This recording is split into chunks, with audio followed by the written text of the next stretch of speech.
Hey there, welcome back guys. This video special thanks to Wendy from VIFLY for sending us the Neo2Halo, which is really neat. A special light for your drone so you could fly it at night and look really cool in the middle of the night, in dark, or before sunset, after sunset, whatever works right for you, maybe indoors. Anyway, without any further ado, let's get started. Let's check this thing out. Here it is right here. Nice packaging. See what we have here. Remember, this is for the Neo 2, okay? See what we got here. A little card comes with instructions on how to assemble it. It's pretty straightforward, though, from what I've seen. And I believe, well, it says it right there. It's 1.5 hours to charge, meaning an hour and a half to charge. And you get about 60 minutes runtime, which is about pretty good because you get about 10 to 15 minutes per battery. By default, you have 3 batteries that come with the Neo. So you have more than enough for the full flight experience moving forward. It's just a matter of putting them on. And as you can see, here are the prop cards on. Yeah, look at that. Works with the prop card. No need to disassemble anything. We have probably the light that goes underneath. Then we have the regular. Keep the box. Maybe add it to the other collection of boxes. Everything is sealed, looks like. So we're going to tear. Looks like I spoke too soon. Tear it open, but managed to salvage the packaging. Let's see what we have here. This is probably an LED light for the bottom. Interesting. Looks like it's screwed shut with a little screw there. And oh wow, interesting. These are probably batteries in here. So I think we can we have a peek in there?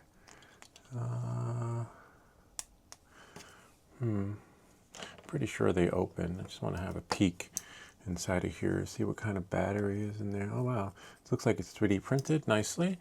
And slowly move around and down. And nice. So look at that little battery in there. We have those batteries. I forget what we use these for, but looks like they're replaceable and rechargeable. But no need to open it up. We make these videos so you don't have to. So, you know, if when it comes time, just pull it out and probably, you know, put a new one in. But you don't need to. Remember, it's rechargeable. I just wanted to have a peek in there because it felt a little, you know, lightweight. This is really lightweight compared to having a modular on there for the remote ID. And remember, an hour and a half to charge, an hour and 30 minutes. And then this will go on like this, I believe.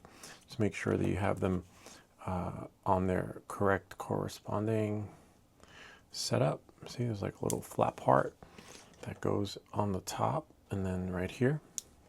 See that? Voila.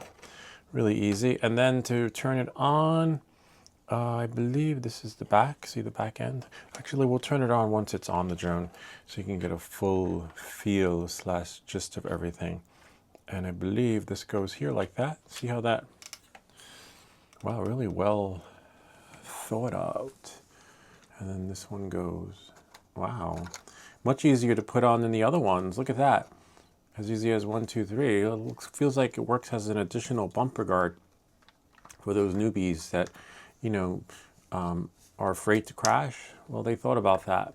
You've got additional protection. You probably want to put this in the sport mode because I do find with the remote ID module, the drone flies better in sport mode with additional attachments on there.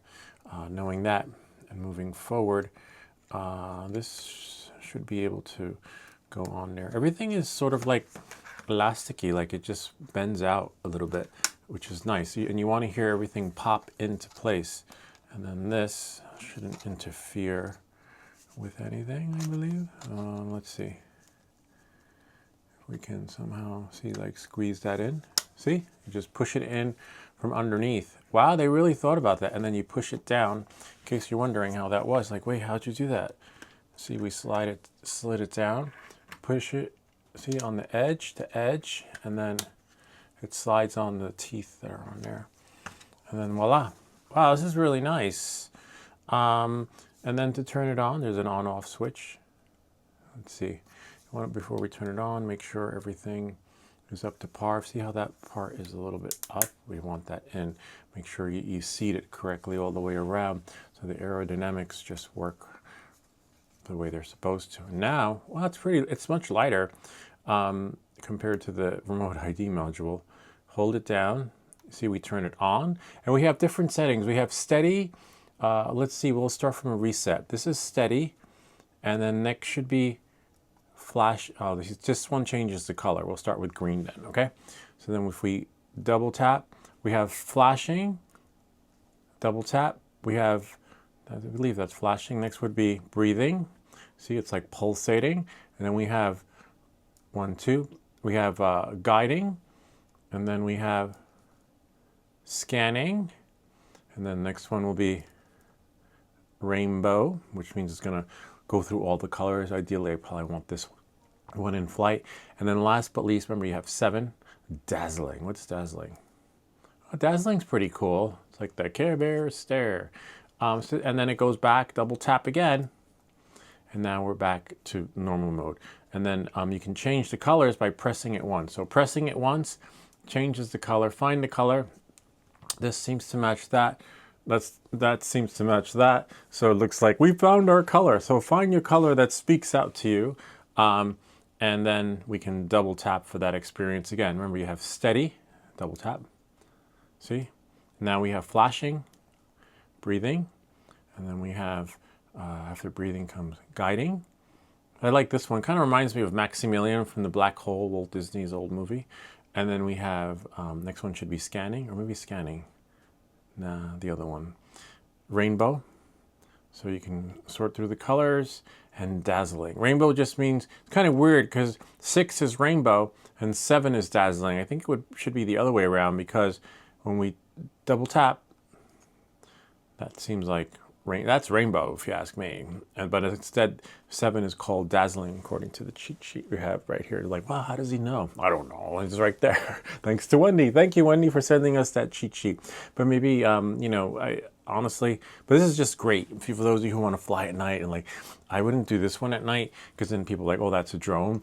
But I would do like something freaky, like a red color, or, you know, a color that people are like, oh my God, did you see that? Look at that red thing in the sky. I'm like, this is really cool. Or whichever color rocks your boat. So now let's see how it works. See how, if it can lift up in the air. Let's see, we have to find this one. Turn on our remote. Okay. And of course it's beeping because we need to turn on our goggles. And then I believe, as long as you have your, it says DJI Neo in there, it should take off. Oh, it beeped. Okay, so I don't have to look in there. And then it should. Alexa, turn off camera lights. Let's see if it works in the dark without flying and going all over the place. And then we can leave that one on, right? And then we can just follow the lights. Follow the light. And yeah, red's good because we got a lot of blue going on in here.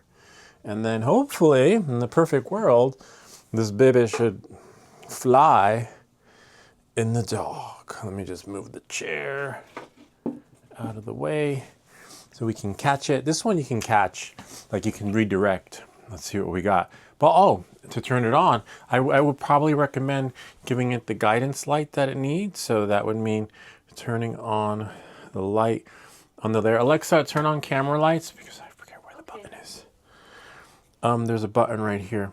So now, so that the sensors can actually work their magic in the dark. But see, once we press it, you have to press it again so that we can turn on the lights. And now we have both on at the same time. And then again, that was this button right there. Okay. And then you can change the lights and stuff like that.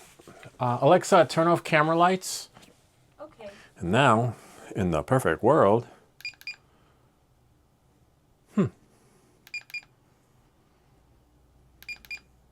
all right. Well, that's not a VIFLY issue. That is an issue with my, probably need to check in with the goggles. Be like, yo, you can't trick me like that. And then, oh wow, interesting. Now I have to set it to, even though it beeped, it was just the remote. So now I just have to change it to, oh. It helps if you turn on your drone. All right. Knowing that and moving forward. Thankfully, oh, nice. It does give it the light it needs to, it's really bright. Look at this on me. So it's definitely going to help the sensors when flying at night. Just make sure when you do it, because you have additional stuff on there, you have a fuller battery, okay? And then now, watch my glasses, because it well lit, textured environments. just means it's dark, but it should be okay. And then watch your fingers. And then now,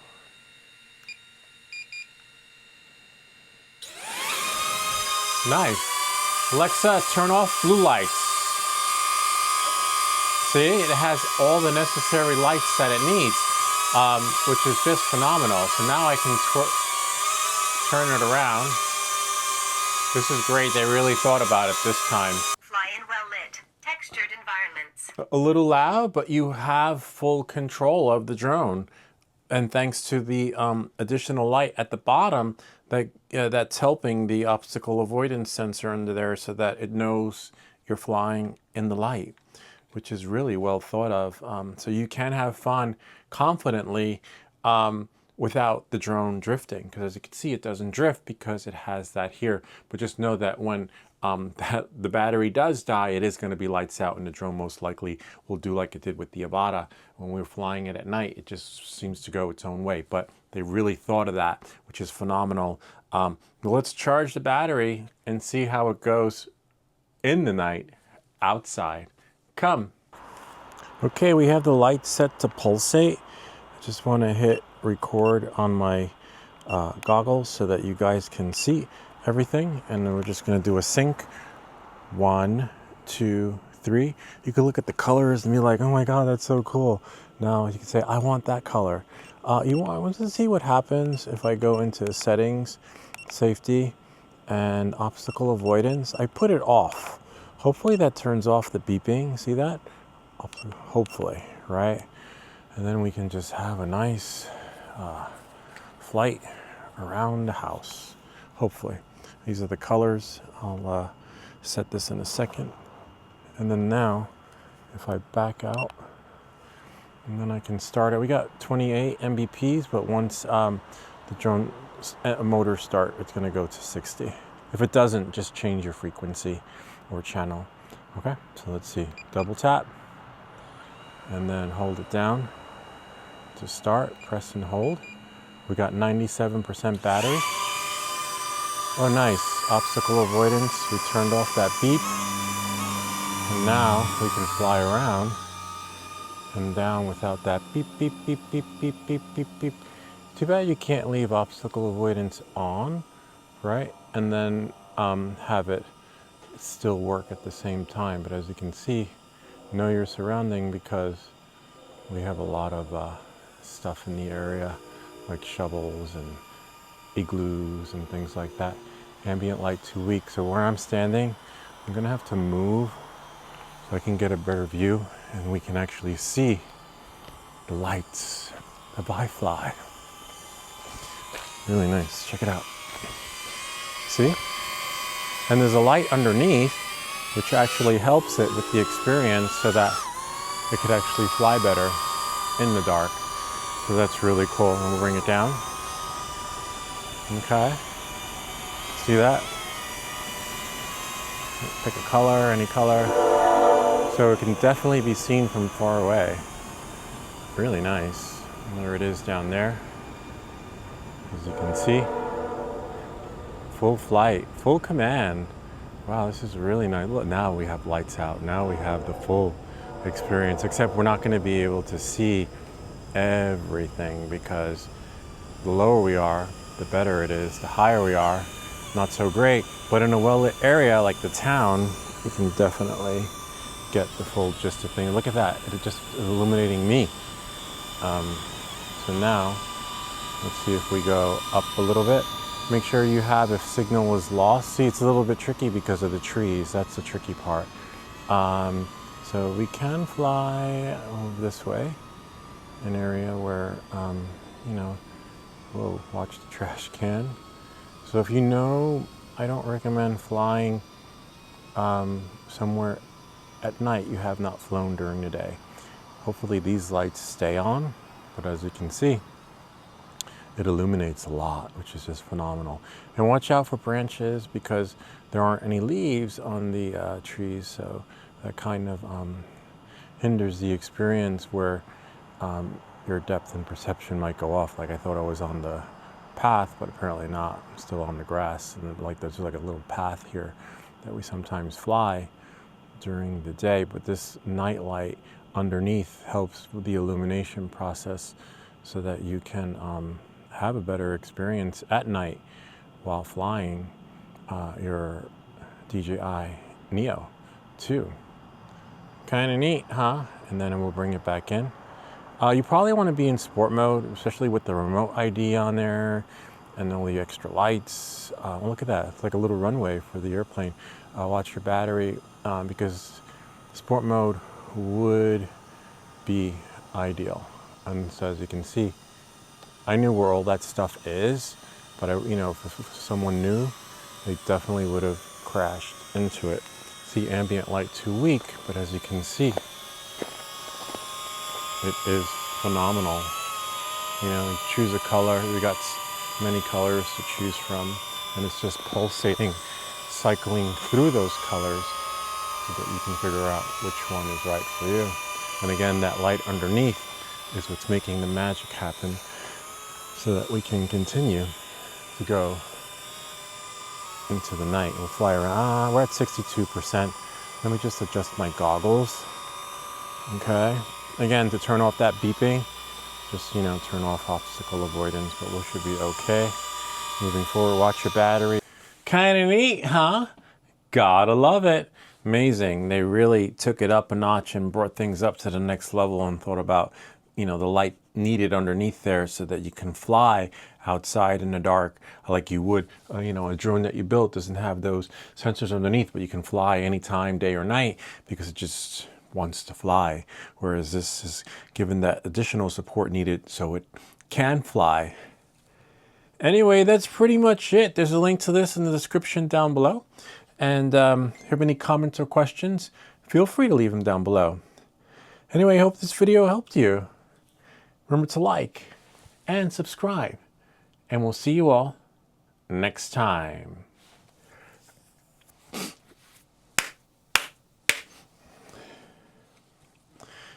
Kind of neat, huh? Gotta love it.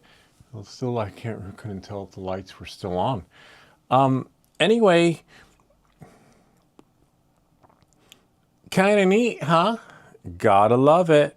They really thought about the additional light needed so that you can fly this in the dark outside like you would your regular FPV drones that you build that don't require that additional light, for the sensors, but you do need the light coming in so you can see where you're going. But other than that, the night, I would say vision is pretty good. It's fair. Works out really well. The more well lit the area is outside at night, the more of a better experience you will have with this thing. As you can see, I'm in the suburbs, so not ideal. But if you're in a city or flying it in town like I did with my Avata at night, not a problem. Just you'll have more spectators like, oh wow, look at that. Oh wow, because you'll be able to change the colors to one that works just right for you. Anyway, that's pretty much it. How will you fly yours in the dark? If you have any comments or questions, feel free to leave them down below, or ideas for other videos.